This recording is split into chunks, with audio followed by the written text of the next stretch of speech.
ಚನ್ನಪಟ್ಟಣ, ಶಿಗ್ಗಾವಿ ಹಾಗೂ ಸಂಡೂರಲ್ಲಿ ನಾವು ಗೆಲ್ಲೋದು ಖಚಿತ ಅಂತ ಈಗ ಬಿಜೆಪಿಯವರು ಹೇಳ್ಕೊಳ್ತಾ ಇದ್ದಾರೆ. ಕಾಂಗ್ರೆಸ್ನವರು ಕೂಡ ಹೇಳ್ಕೊಳ್ತಾ ಇದ್ದಾರೆ. ಈಗ ಯಾರು ಹೇಳಿದ್ದಾರೆ? ಹುಬ್ಬಳ್ಳಿಯಲ್ಲಿ MLC ಯತೀಂದ್ರ ಅವರು ಹೇಳಿಕೆಯನ್ನ ಕೊಟ್ಟಿದ್ದಾರೆ. ಬಿಜೆಪಿಯವರು ಕೋಮು ಭಾವನೆಯನ್ನ ಸೃಷ್ಟಿ ಮಾಡ್ತಾ ಇದ್ದಾರೆ, ಭಯದ ವಾತಾವರಣ ನಿರ್ಮಾಣ ಮಾಡ್ತಾ ಇದ್ದಾರೆ.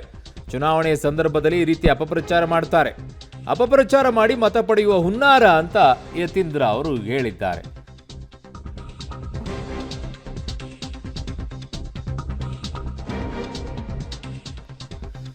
ಹುಬ್ಬಳ್ಳಿಯಲ್ಲಿ MLC ಯತೀಂದ್ರ ಅವರು ಹೇಳಿಕೆ ಕೊಟ್ಟಿರೋದು, 3 ಕ್ಷೇತ್ರಗಳಲ್ಲಿ ನಾವೇ ಗೆಲ್ತೀವಿ, ಬಿಜೆಪಿಯವರು ಕೋಮು ಭಾವನೆ ಸೃಷ್ಟಿ ಮಾಡ್ತಾ ಇದ್ದಾರೆ, ಭಯದ ವಾತಾವರಣ ನಿರ್ಮಾಣ ಮಾಡ್ತಾ ಇದ್ದಾರೆ, ಅಪಪ್ರಚಾರ ಮಾಡ್ತಾ ಇದ್ದಾರೆ, ಅಪಪ್ರಚಾರ ಮಾಡಿ ಮತ ಪಡೆಯುವ ಹುನ್ನಾರ ಅಂತ ಯತೀಂದ್ರ ಅವರು ಹೇಳಿದ್ದಾರೆ.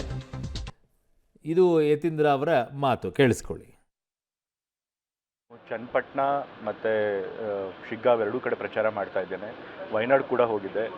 ಚನ್ನಪಟ್ಟಣದಲ್ಲಿ ಕೂಡ ಬಹಳ ಕ್ಲೋಸ್ ಫೈಟ್ ಇದೆ ಅಂತ ಹೇಳ್ತಾ ಇದ್ದಾರೆ. ಬಟ್ ಆದರೂ ಕಾಂಗ್ರೆಸ್ ಗೆದ್ದಿದೆ ಅಂತ ಹೇಳ್ತಾರೆ. ನಿನ್ನೆಯಿಂದ ಶಿಗ್ಗಾವಿನ ಪ್ರಚಾರ ಮಾಡ್ತಿದ್ದೀನಿ. ಶಿಗ್ಗಾವಿನಲ್ಲಿ ಕೂಡ ಕ್ಲೋಸ್ ಫೈಟ್ ಇದ್ರೂ ಕೂಡ ನಾವು ಗೆಲ್ಲೋ ಸಾಧ್ಯತೆ ಜಾಸ್ತಿ ಇದೆ ಅಂತ ಹೇಳಿ ನಮ್ಮ ಕಾರ್ಯಕರ್ತರು, ನಾಯಕರುಗಳೆಲ್ಲ ಹೇಳ್ತಾರೆ. ಅವರು ಬಹಳ ದಿವಸಗಳಿಂದ, ಸುಮಾರು ವಾರಗಳಿಂದ ಇಲ್ಲಿ ಪ್ರಚಾರ ಮಾಡ್ತಾರೆ. ಸೊ ಅವ್ರ ಫೀಡ್ಬ್ಯಾಕ್ ಪ್ರಕಾರ ನಮಗೆ ಇಲ್ಲಿ ಗೆಲ್ಲೋ ಸಾಧ್ಯತೆ ಜಾಸ್ತಿ ಇದೆ. ನಮಗೆ ನಾಯಕರ ಬಂದಿರೋ ಫೀಡ್ಬ್ಯಾಕ್ ಪ್ರಕಾರ 3 ಕಡೆ ನಮ್ಮ ಗೆಲ್ಲೋ ಸಾಧ್ಯತೆ ಜಾಸ್ತಿ ಇದೆ.